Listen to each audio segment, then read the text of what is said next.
है गाइस, तो आज हम देखने वाले क्रॉनिक सीएचएफ। सीएचएफ के दो टाइप रहते हैं, acute CHF and chronic CHF. तो हमने कल एक्यूट सीएचएफ देखा था, आज हम देखने वाले हैं क्रॉनिक सीएचएफ। तो क्या रहता है क्रॉनिक सीएचएफ? क्रॉनिक सीएचएफ और कंपनसेटेड सीएचएफ, क्योंकि हार्ट के पास ज़्यादा टाइम मिलता है कंपनसेशन करने के लिए। तो क्यों क्रॉनिक सीएचएफ होता है? तो वॉल्यूम ओवर, जब भी हार्ट को ज़्यादा वॉल्यूम ओवरलोड होगा तो उसके वजह से हार्ट पे वर्कलोड ज़्यादा होगा। जब वर्कलोड ज़्यादा होगा ज़्यादा दिन के लिए, तो हार्ट में कुछ चेंजेस आएंगे, उसको बोलते हैं LVH, remodelling. LVH means left ventricular hypertrophy, remodelling. तो एम क्या है ट्रीटमेंट देने का?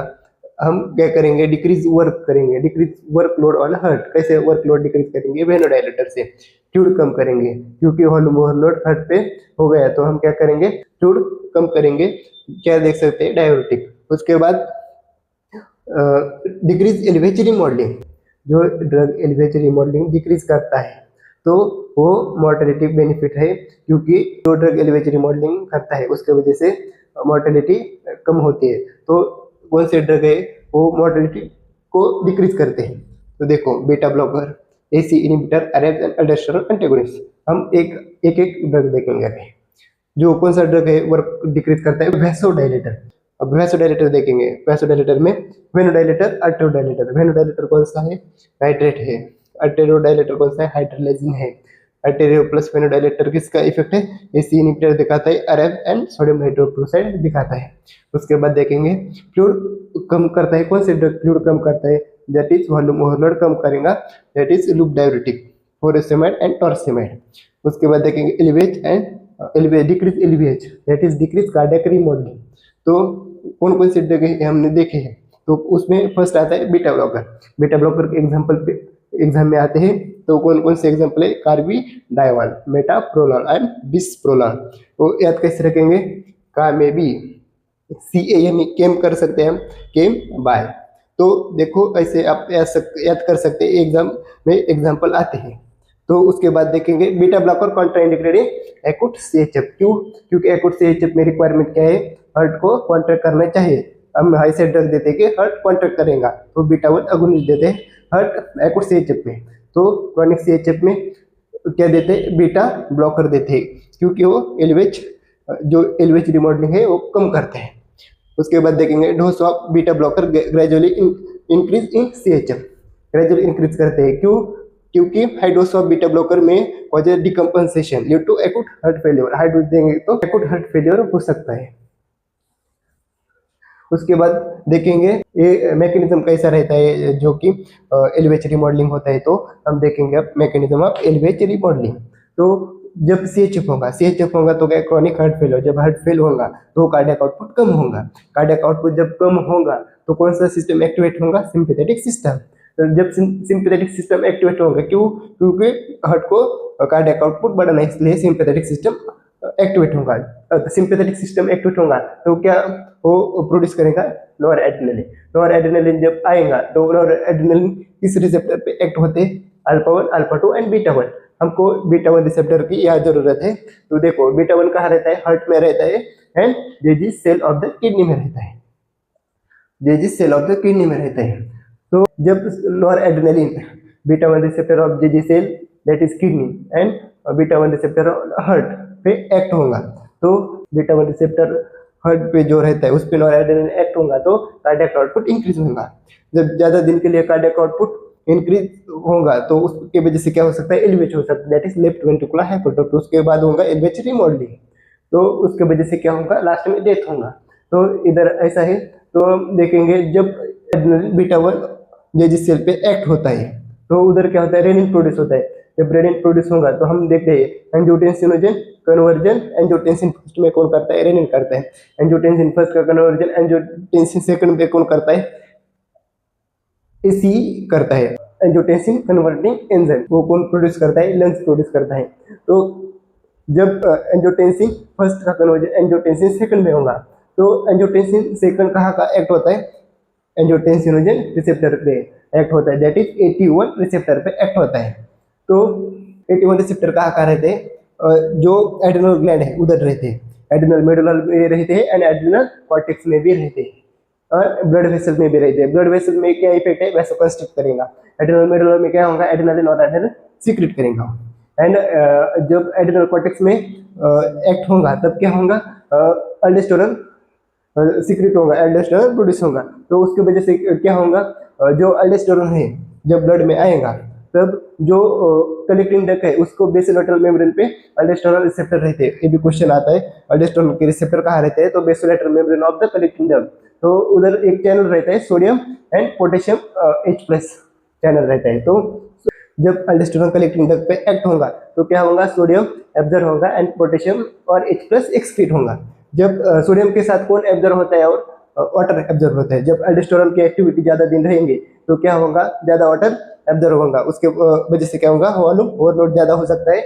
उससे ज्यादा वॉल्यूम ओवरलोड ज्यादा दिन के लिए होगा तो क्या होगा, आखिरी में एलवीएच रिमॉडलिंग हो सकता है, एलवीएच रिमॉडलिंग।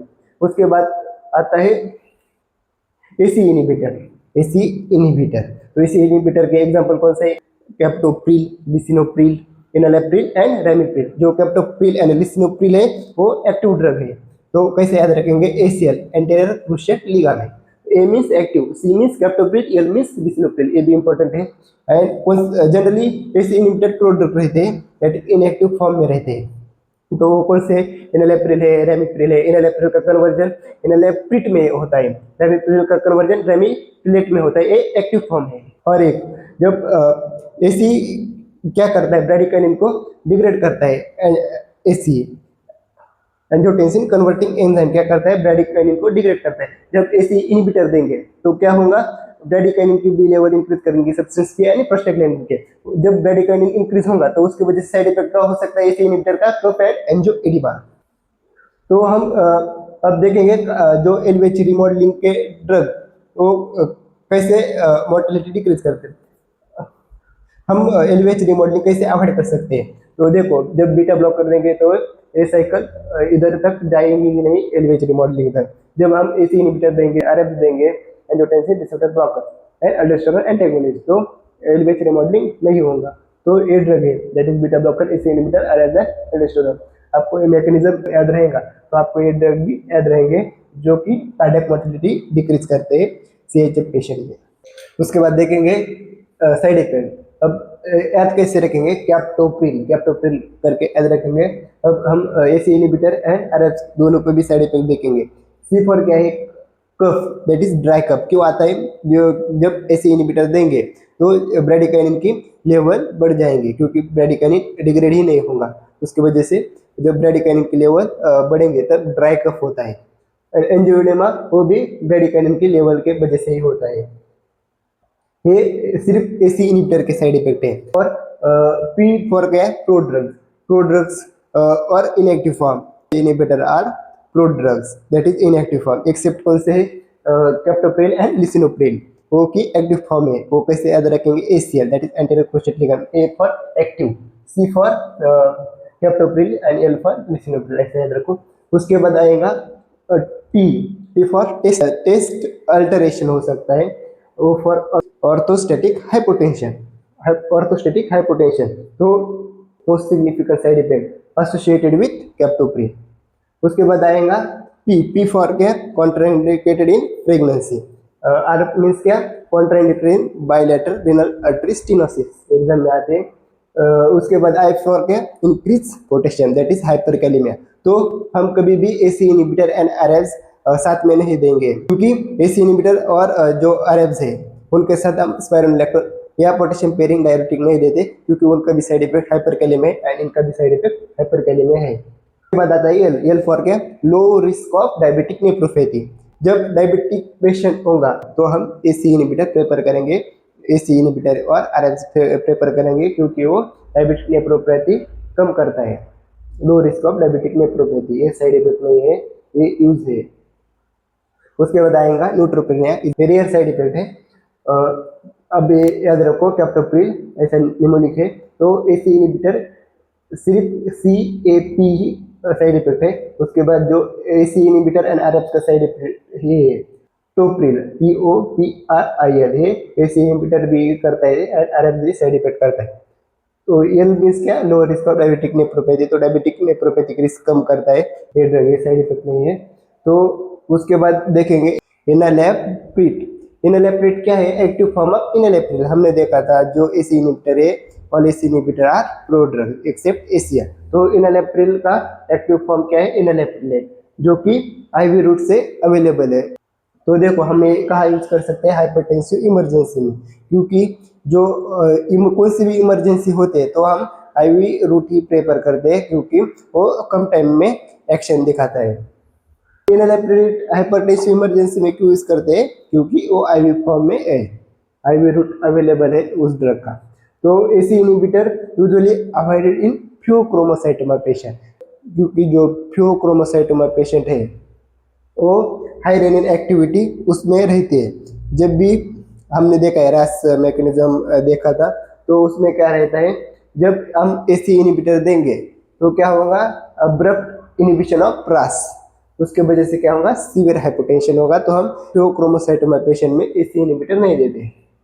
उसके बाद आता है हाइपरटेंशन इन डायबिटीज। अब ड्रग ऑफ चॉइस कौन सा है? जो डायबिटिक पेशेंट में हाइपरटेंशन है उसमें ड्रग ऑफ चॉइस कौन सा है? एसी इनहिबिटर और अरेब्स, क्योंकि वो डायबिटिक नेफ्रोपैथी की रिस्क कम करता है। उसके बाद जब ये अवेलेबल नहीं होगा तब हम कौन सा दे सकते हैं? कैल्शियम चैनल ब्लॉकर दे सके। कैल्शियम चैनल ब्लॉकर की रिस्क ही नहीं होती ग्लाइसेमिक एंड लिपिड प्रोफाइल पे, तो वो कुछ इफेक्ट नहीं दिखाता है लिपिड प्रोफाइल पे एंड ग्लाइसेमिक प्रोफाइल पे। तो हमें diabetic hypertension and diabetic patient में यूज कर सकते हैं। अब एक देखो ये इंपॉर्टेंट पॉइंट है, ACHF के रिलेटेड नहीं पर मैंने इधर लिए है। Beta blocker and thyroid versus glycemic control and lipid profile. तो हम जब भी डायबिटिक पेशेंट एंड जो कि हाइपरकोलेस्टेरोल है वो पेशेंट है, तो हम उसमें बीटा ब्लॉकर एंड थायराइड नहीं देंगे। जो अल्फा ब्लॉकर है वो बेनिफिशियल है लिपिड प्रोफाइल पे, तो हम जब भी जो हाइपर लिपिडेमिया का पेशेंट होगा तो हम अल्फा ब्लॉकर उसमें दे सकते हैं, क्योंकि वो लिपिड प्रोफाइल पे इफेक्ट बेनिफिशियल लिपिड प्रोफाइल पे करता है। उसके बाद आता है calcium channel blocker, no effect on glycemic and lipid profile. तो ये न्यूट्रल है, तो उसका कैल्शियम चैनल ब्लॉकर का कुछ भी इफेक्ट नहीं होता, ग्लाइसेमिक कंट्रोल पे भी नहीं इफेक्ट होता, लिपिड प्रोफाइल पे नहीं इफेक्ट होता। उसके बाद देखेंगे अरेब्स। अब अरेब्स के साइड इफेक्ट देखें इधर। अब अरेब्स कहाँ एक्ट होता है? 81 receptor, that is angiotensin 1 receptor पे एक्ट होता है 81। तो देखो इसके एग्जांपल क्या है? जो सार्टन से एंड होते हैं ड्रग, टेलमिसार्टन, लोसार्टन, कैंडिसार्टन। तो ये ड्रग्स इसके एग्जांपल है। तो हम दो एग्जांपल देखेंगे, एक तो लोसार्टन देखेंगे एंड टेलमिसार्टन। तो लोसार्टन क्या करता है? यूरिक एसिड कम करता है एंड इनहिबिट करता है TXA2 को। तो जब यूरिक एसिड कम करेगा तो हम गाउट पेशेंट में इसको यूज कर सकते हैं। एंड जब TXA2 को इनहिबिट कर सकता है ड्रग, दैट इज इसकी क्या एक्शन होगी? एंटी एग्रीगेटरी और एंटीप्लेटलेट एक्शन।